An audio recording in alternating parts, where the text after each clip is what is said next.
Hey guys, Doug here at Critical Hit Games. Today we're going to be making a bombed out building, and to do that we're going to need a few things. One is foam board. You can get this at your local craft shop. It's really dirt cheap. It's often used for posting photographs and things like that, and it comes in a variety of thickness. You're going to need a box cutter to cut your foam board. You're going to need a ruler to be doing our measurements, a pencil to be drawing out your design, and a file for smoothing out edges of buildings, windowsills, things like that. In addition to that, you're also going to need whatever paints and paint brushes you want to use. So let's get started. Alright, for our first step, we're going to just draw a basic building, and you can just do this freehand, don't worry about measuring, just get a basic idea of what you want your building to look like. Now for this I went for just kind of a simple office building look. I recommend going 3 inches for each floor, as you can use different scale models for that. And then you're going to try using your ruler to even it out, just to make sure your edges and corners are right. Also make sure your windows are aligned vertically and horizontally. And then you're going to cut it out and save the pieces that you cut out. Step 1, we're going to design and cut out our building from our foam. This is just a really basic office building design. All I did was make a grid of windows and doors that line up vertically and horizontally, and then I did some damage. I blew out the slot between the windows here and sawed off the top here. I did save this piece, we're going to be using it later. Step 2, make the side wall.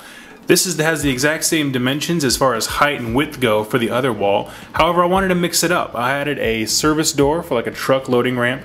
I also added another bit of blast damage. I know it's a little more cartoony with the jagged lines. That's the way I wanted it. And then I kept the exact same horizontal and vertical windows up top.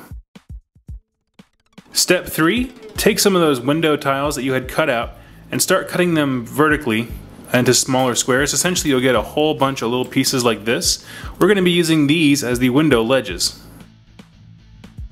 Step 4 is to glue it all together. As we can see here, we have our 2 original pieces that we designed. I went ahead and also added a base just to hold it all together, as well as a second floor to give you a shooting platform from these openings.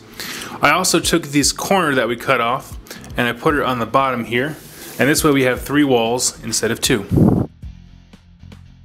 Step 5, I added a base coat of black to the building itself, as well as I did some basing with Mod Podge and dirt from outside for the bottom, for the ground.